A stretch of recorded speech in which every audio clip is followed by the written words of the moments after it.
Chatting చాటింగే chatting. సరే అయిపోయిన తర్వాత బయటకి ఫోన్ చేసి మాట్లాడుతూ ఉంటాడు.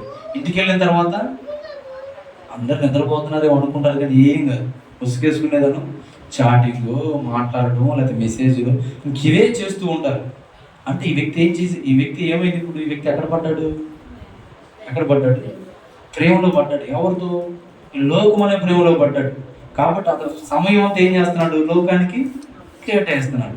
ఈరోజు మనం ఏసైతో ప్రేమలో పడ్డామని చెప్పుకుంటున్నాం, కానీ ఏసైని అదే శాశ్వతమైన ప్రేమతో మనం ప్రేమిస్తే మనం ఎలా ఉంటాం? ఆలోచించండి ఒకసారి.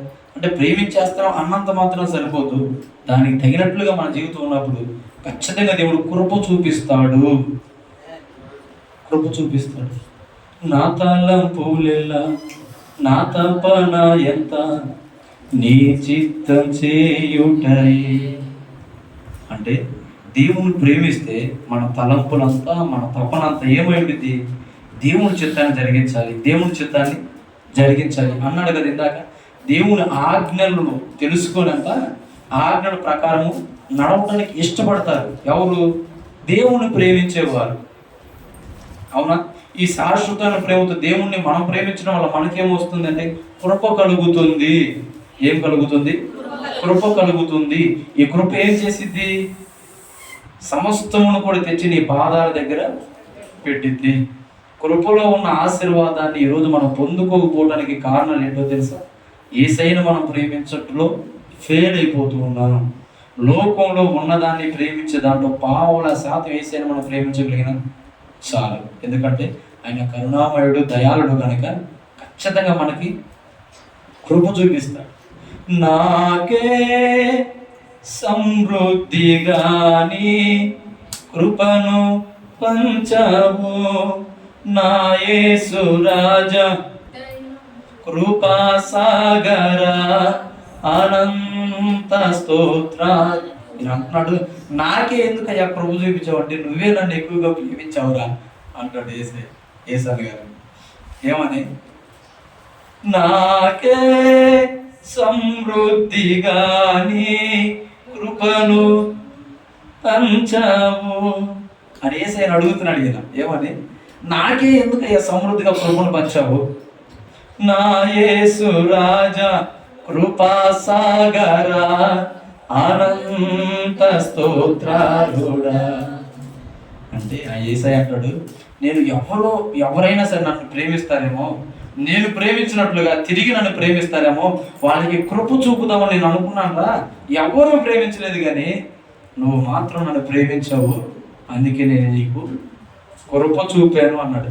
ఆ కృప నేటికి కూడా నిలుచుంది. అంటే కృపలో ఉన్న ఆశీర్వాదం అది. ఈరోజు ఆ కృప దేవుడు నీకు నాకు అనుగ్రహింప చేయాలని ఆశపడుతూ ఉన్నాడు. ఆ ఆశ తీరాలి అంటే మనం ఏం చేయాలి? యేసయ్యని ప్రేమించాలి. యేసయ్యని ప్రేమించడం ఎంతవరకైనా న్యాయం. అది ఇదేం అన్యాయమేం కాదు. అవునా? ఆయన ఆశించిన దాంట్లో ఎటువంటి తప్పు లేదు. ఆయన మన కొరకు ప్రాణం పెట్టాడు కనుక, విలువలేని మనకు విలువించాడు కనుక ఆయన అంటున్నాడు, మీరు నన్ను ప్రేమిస్తే మిమ్మల్ని ఇంకా గొప్పవారినిగా చేస్తాను, నా కృప మీకు చూపుతాను అంటున్నాడు. యేసు ప్రభు దగ్గరికి ఒక స్త్రీ వచ్చి యేసు ప్రభు పాదాలు కడిగింది. అవునా?